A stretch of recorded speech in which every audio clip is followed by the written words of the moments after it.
Hi friends, இன்றைக்கி வந்து Sunday lunch கிடையாது, இது சண்டே பிரேக்ஃபாஸ்ட்டு. லஞ்சுக்குமே சிக்கன் தான் வாங்கியிருக்கேன். பிரேக்ஃபாஸ்ட்டுக்கு வந்து பார்த்திங்கன்னா சிக்கன் குழம்பு, இட்லி.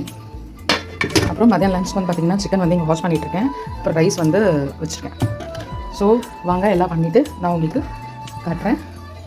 ஸோ கொஞ்சம் கிச்சன் வந்து கொஞ்சம் தான் இருக்குது, எல்லாம் செஞ்சிட்ருக்காங்க இல்லைங்களா, வாங்க பார்க்கலாம். இது வந்து பார்த்திங்கன்னா சிக்கன் கிரேவிக்கு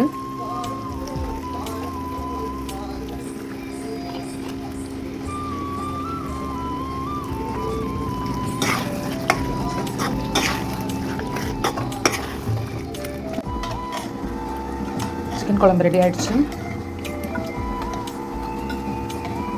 ஓகே ஃப்ரெண்ட்ஸ், இன்றைக்கி வந்து பார்த்திங்கன்னா சண்டே லஞ்ச் வந்து இட்லி, கறி குழம்பு, அப்புறம் இங்கே வந்து சிக்கன் கிரேவி ரெடி ஆகிட்டுருக்கு. இங்கே வந்து சாப்பாடும் ரெடி ஆகிட்டுருக்கு. ஸோ இன்றைக்கி வந்து காலையிலே எல்லாம் பண்ணிட்டேன். ஏன்னா வந்து பார்த்திங்கன்னா எனக்கு office inauguration 20th anniversary. So எங்களுக்குலாம் அங்கே லஞ்சு. ஸோ வீட்டில் இருக்கவங்களுக்கு மட்டும் ரெடி பண்ணிவிட்டு கிளம்புறேன். இந்த மாதிரி வீடியோஸ் பார்க்க என்னோட சேனலை கண்டிப்பாக சப்ஸ்கிரைப் பண்ணுங்கள். ஓகே, பாய்.